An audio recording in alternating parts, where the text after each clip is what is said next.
কখনো কখনো ক্রিকেট শুধু খেলা থাকে না, এটা হয়ে ওঠে এক মহাকাব্য, এক অনুভূতি, এক জাতির গর্বের প্রতিধ্বনি। 2003 সালের এক তপ্ত মধ্যাহ্ন, চেন্নাইয়ের আকাশ তখন আগুনের মতো লাল, আর বাতাসে ভাসছে হতাশার ঘ্রাণ।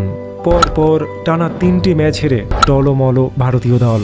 সমালোচকরা বলছিলেন এই টিমে আর জেতার খিদে নেই, জেতার মতো আগুন নেই। কিন্তু সেই দিন সেই মাঠ থেকে ইতিহাসের বুক চিরে এমন এক প্রতিধ্বনি উঠে এসেছিল, যার প্রতিটি আবহে উচ্চারিত হচ্ছিল 3টি নাম: সচিন তেন্ডুলকর, বীরেন্দ্র সেহবাগ এবং সৌরভ গাঙ্গুলি। সেদিন টসের সময় যখন সৌরভের হাতে কয়েনটা উড়ছিল, পুরো ভারতবর্ষের স্বপ্ন যেন সেই কয়েনের সঙ্গে বাতাসে ভেসে উঠছিল। আর টসে জিতে মহারাজ যখন ঘোষণা করলেন উই উইল ব্যাট ফার্স্ট, তখন যেন মধ্য গগনে থাকা চেন্নাইয়ের সূর্য আরও বেশি করে ভারতীয় দলের জার্সিকে রঙিন করে তুলছিল। নমস্কার বন্ধু, আমি সৌম্যকান্তি, আর সৌম্য অনফিল্ডের আজকের এপিসোডে আমরা শুনতে চলেছি 2003 সালের টিভিএস কাপে ভারত এবং নিউজিল্যান্ডের মধ্যে অনুষ্ঠিত সেই ঐতিহাসিক ম্যাচের কিংবদন্তি উপাখ্যান, যে ম্যাচে ভারতীয় দলের রাজকীয় পারফরমেন্সের সামনে নতজানু হতে বাধ্য হয়েছিল নিউজিল্যান্ড ক্রিকেট দল। সেদিন ভারতীয় দলের অধিনায়ক সৌরভ গাঙ্গুলি টসে জিতে প্রথমে ব্যাটিং করার সিদ্ধান্ত নিয়েছিলেন। টিভিএস কাপ সিরিজে টিকে থাকতে হলে যে কোনো মূল্যে ভারতীয় দলকে এই ম্যাচটি জিততেই হবে, এমন একটা পরিস্থিতিতে ভারতের হয়ে ওপেনিং করতে মাঠে নামলেন সচিন তেন্ডুলকর এবং বীরেন্দ্র সেহবাগ। ইনিংসের প্রথম ওভারের 3য় বলে বীরেন্দ্র সেহবাগ দারুণ একটা দুর্দান্ত বাউন্ডারি মেরে নিজের ইনিংসের প্রথম 4টি উপহার দিলেন এবং বিধ্বংসী মেজাজে থাকা ভারতীয় ক্রিকেট দল প্রথম ওভার থেকেই 7 রান সংগ্রহ করে নেয়। পরের ওভারে অর্থাৎ দ্বিতীয় ওভারের শেষ বলেও বীরেন্দ্র সেহবাগ আরও একটি দৃষ্টিনন্দন 4 মারলেন। বীরেন্দ্র সেহবাগ এবং লিটল মাস্টার দুজনে মিলেই সেদিন শুরু থেকেই দায়িত্ব নিয়ে ব্যাটিং করছিলেন এবং তাই ভারতীয় ক্রিকেট দল একটু স্লো বাট একটা স্থিতিশীল ওপেনিং পার্টনারশিপ ধীরে ধীরে বিল্ড আপ করছিল।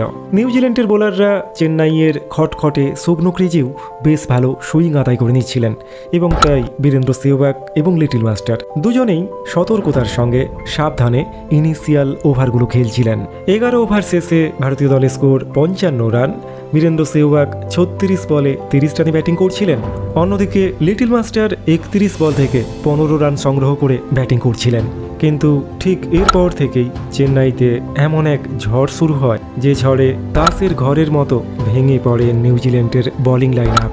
এই ম্যাচে প্রথম বাউন্ডারি পাওয়ার জন্য 11 ওভার পর্যন্ত অপেক্ষা করেছিলেন লিটল মাস্টার, কিন্তু নিজের প্রথম 4টি মারার পরেই তেন্ডুলকর হঠাৎ করেই যেন নিজেকে পুরোপুরি বদলে ফেললেন।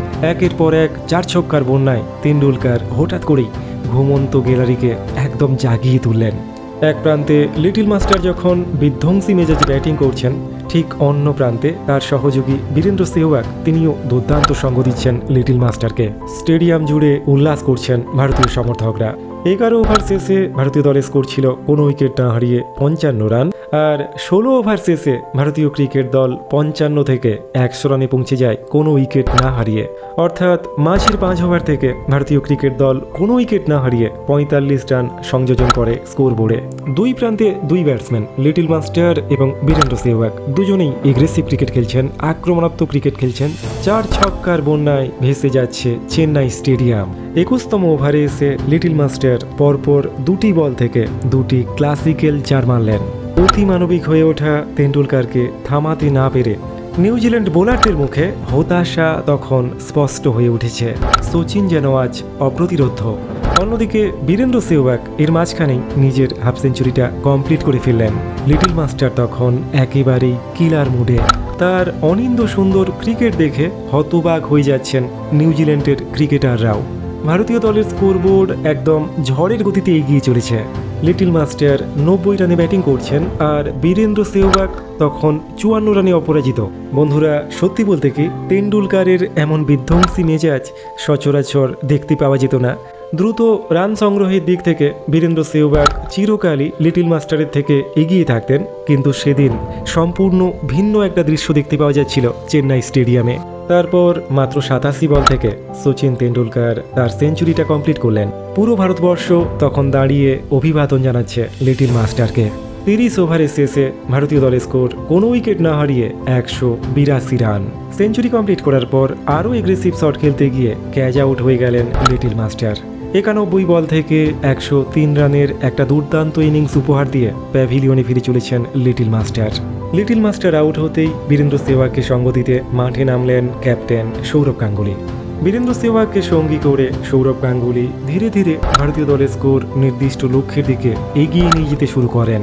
সৌরভ এবং বীরেন্দ্র সেহবাগের জুটি ভারতীয় দলের স্কোর 200 রানে পৌঁছে দেন। একের পর এক বাহারি শট খেলতে খেলতে বীরেন্দ্র সেহবাগ কখন যে নিজের সেঞ্চুরির কাছে পৌঁছে গিয়েছিলেন সেদিন কেউ তা বুঝতেই পারেনি।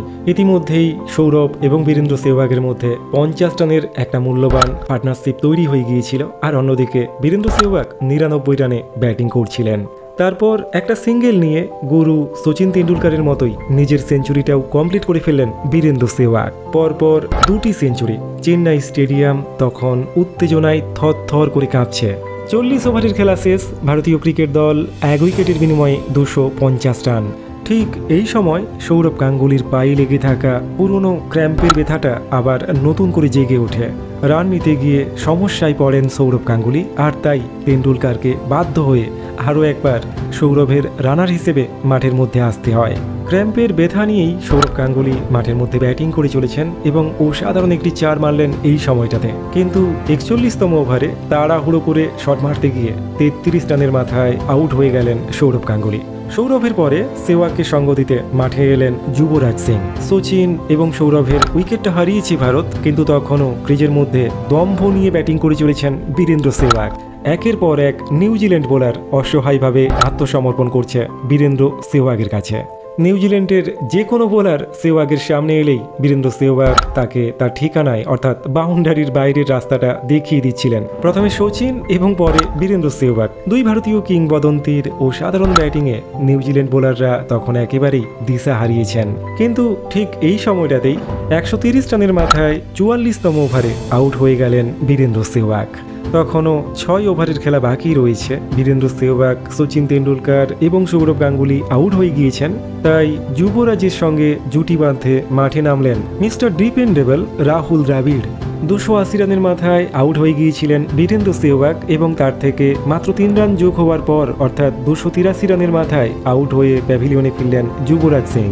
পরপর 2টো উইকেট হারিয়ে ভারতীয় ক্রিকেট দল তখন খানিকটা ব্যাক ফুটে। ক্রিজে আছেন রাহুল দ্রাবিড় এবং ভিভিএস লক্ষ্মণ। স্টেডিয়ামের দর্শকরা যখন ভাবছেন দুজনেই তো শ্লথগতির ক্রিকেটার, ভারতীয় ক্রিকেট দল তাহলে কি শেষমেশ অভীষ্ট লক্ষ্যে পৌঁছতে পারবে না? আর সবাই যখন এমনটা ভাবছে ঠিক তখনই সবাইকে চমকে দিয়ে রাহুল দ্রাবিড় সম্পূর্ণ অন্য এক ভূমিকায় অবতীর্ণ হলেন। রাহুল দ্রাবিড়ের ব্যাট যেন তলোয়ারের মতো চলছে। তার প্রত্যেকটি শটে ফালা ফালা হয়ে যাচ্ছেন নিউজিল্যান্ডের বোলাররা। দ্রাবিড় সুনামি যেন আছড়ে পড়ছে চেন্নাই স্টেডিয়ামের প্রত্যেকটি প্রান্তে। সত্যি বলতে কি এমনটা সম্ভবত কেউই প্রত্যাশা করেননি। ইভেন নিউজিল্যান্ডের অধিনায়কও সম্ভবত এমনটা ভাবেননি রাহুল দ্রাবিড় শেষ মুহূর্তে এসে তাদের সমস্ত পরিকল্পনা এইভাবে ভেস্তে দিয়ে যাবেন। রকেটের গতিতে এগিয়ে চলেছে ভারতীয় দলের স্কোরবোর্ড। 47.3 ওভারের খেলা শেষ হয়ে গিয়েছে, অর্থাৎ হাতে রয়েছে আর মাত্র 15টি বল। 48তম ওভারে আরও একবার নতুন করে সুনামি ডেকে আনলেন রাহুল দ্রাবিড়। একের পর এক 4 আর ছক্কায় 48তম ওভার থেকেই টিম ইন্ডিয়া 20 রান সংগ্রহ করল। 49তম ওভারের শুরুতেই ভিভিএস লক্ষ্মণ আউট হয়ে গেলেন। লক্ষ্মণের জায়গায় ব্যাটিং করতে এলেন মোহাম্মদ কাইফ, কিন্তু রাহুল দ্রাবিড় তখনও পর্যন্ত অবিচল। তারপর মাত্র 22 বলে নিজের হাফ সেঞ্চুরিটা কমপ্লিট করে ফেললেন রাহুল শরৎ দ্রাবিড়। বন্ধুরা, সেদিন যখন রাহুল দ্রাবিড় মাঠে নামেন ব্যাটিং করতে তখন 44 ওভার শেষে ভারতীয় দলের স্কোর ছিল 283 রান। আর 50 ওভার শেষে যখন রাহুল দ্রাবিড় আর মোহাম্মদ কাইফ প্যাভিলিয়নের দিকে ফিরে চলেছেন তখন ভারতীয় দলের স্কোর 5 উইকেটের বিনিময়ে 353 রান। শেষের 6 ওভার অর্থাৎ 36 বল থেকে ভারতীয় ক্রিকেট দল সেদিন 70 রান সংগ্রহ করেছিল। আর অবিশ্বাস্য হলেও সত্যি, এই 70 রানের মধ্যে 50 রান কন্ট্রিবিউট করেছিলেন রাহুল দ্রাবিড়। 50 ওভারের শেষে টিম ইন্ডিয়া নিউজিল্যান্ডের সামনে টার্গেট রাখে 354 রান। পাহাড় প্রমাণ রানের বোঝা মাথায় চাপিয়ে নিউজিল্যান্ডের হয়ে ওপেনিং করতে মাঠে নামলেন ক্রিস নেভিন এবং ভিনসেন্ট। কিন্তু ইনিংসের একদম শুরুতেই দ্বিতীয় ওভারে অজিত আগারকারের একটা দুর্দান্ত ইয়র্কারে আউট হয়ে গেলেন ক্রিস নেভিন। তারপর কিছুক্ষণের মধ্যেই আরেক ওপেনার ভিনসেন্টকেও প্যাভিলিয়নে পাঠিয়ে দিল ভারতীয় ক্রিকেট দল। অপ্রতিরোধ হয়ে ওঠা অজিত আগারকারের দুর্দান্ত একটা স্পেলে 10 ওভার শেষে নিউজিল্যান্ড ক্রিকেট দল 3 উইকেটের বিনিময়ে 55 রান। যদিও নিউজিল্যান্ডের হয়ে সেদিন দুর্দান্ত লড়াই করছিলেন স্কট হ্যারিস। ভারতীয় বোলিং আক্রমণকে পর্যদস্ত করে একটা দুর্দান্ত হাফ সেঞ্চুরি তুলে নিয়েছিলেন স্কট টাইরিস এবং 20 ওভার শেষে নিউজিল্যান্ড ক্রিকেট দলকে 100 রানে পৌঁছে দিয়েছিলেন। এবং ম্যাকমিলান আর স্টাইরিসের মধ্যে যখন একটা পার্টনারশিপ ধীরে ধীরে গড়ে উঠছিল, ঠিক সেই সময় অনিল কুম্বলের বলে রাহুল দ্রাবিড়ের হাতে একটা সহজ ক্যাচ দিয়ে আউট হয়ে গেলেন ম্যাকমিলান। এবং তারপর নিউজিল্যান্ড ক্রিকেট দল ভারতীয় বোলারদের সামনে একদম তাসের ঘরের মতোই ভেঙে পড়ল। তারপর নিউজিল্যান্ডের শেষ ভরসা স্কট স্টাইরিস যখন আউট হয়ে গেলেন, তখন প্রবল চাপের মুখে পড়ে পুরো কোলাপস করে গেল নিউজিল্যান্ড ক্রিকেট দল এবং শেষমেশ ভারতীয় ক্রিকেট দল 145 রানের একটা বিশাল ব্যবধানে নিউজিল্যান্ডকে হারিয়ে পিভিএস কাপ সিরিজের ফাইনালে পৌঁছে যায় ভারতীয় ক্রিকেট দল। সচিন তেন্ডুলকর, বীরেন্দ্র সেহবাগ এবং রাহুল দ্রাবিড়, সঙ্গে সৌরভ গাঙ্গুলি। ভারতীয় ক্রিকেটের এই 4 মহারথী সেদিন বুঝিয়ে দিয়েছিলেন, যখনই কেউ আন্ডার এস্টিমেট করবে ভারতীয় ক্রিকেট দলকে, তার প্রতিশোধ নিয়ে কিভাবে প্রত্যাঘাত করতে হয়। ভারতীয় ক্রিকেট দল সারা পৃথিবীকে বারবার তার প্রমাণ দিয়েছে। বন্ধুরা, কেমন লাগলো আমাদের আজকের এই আয়োজন? কমেন্ট সেকশানে আপনাদের মতামত জানাতে ভুলবেন না কিন্তু।